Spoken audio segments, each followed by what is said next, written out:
I'm sure that most of you watching have or had a job that consumes your very soul. You're having to get up at the earliest of hours of the day, 4 to 7 days a week doing the same old emotionless, stressful grind with a feeling of no way out. You'll work 40 plus hours with overtime a week just to get by. You work your back to bone and brittle because you feel as if you don't, they'll fire you. You watch the clock count down with every tick like how a prisoner marks tallies.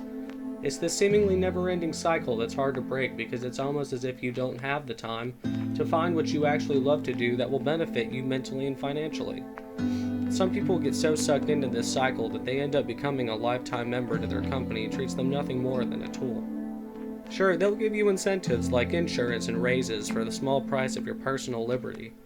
You have very limited time for yourself, a boss who harasses you over some of the most minuscule things. No leaving at lunchtime, following a strict dress code, sometimes having to almost beg for a day off that doesn't cooperate with their schedule, taking a drug test and getting fired for smoking a little weed outside of work to relax because you come home every day exhausted.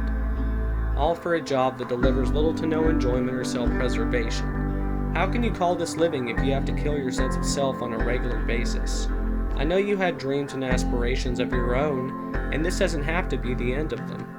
There have been millions of people in your position or worse that broke these chains and danced their way into lifelong happiness. There's something inside you that wants to lead you out of this struggle, and you have to become in touch with it. Your company doesn't know or care about what you want, although they typically come off as if they do, and that they have all the money and benefits, so therefore you don't need anything else. Do not fall into this trap. They see you as a machine and nothing else. So much so that a lot of industrial jobs nowadays are replacing more and more employees who have been with them for years with artificial intelligence. They toss out these loyal workers in a similar manner to how the typewriter was replaced with computers. We are not outdated technology. We are a constantly evolving and exploratory species. We philosophize and dream of reaching the outer planes of our solar system. There's so much more worth to this life than working in a factory or managing a department store. As Alan Watts said, it's better to have a short life that is filled with what you like doing, than a long life spent in a miserable way. You cannot work for something that doesn't offer you happiness. Otherwise, you're working for nothing.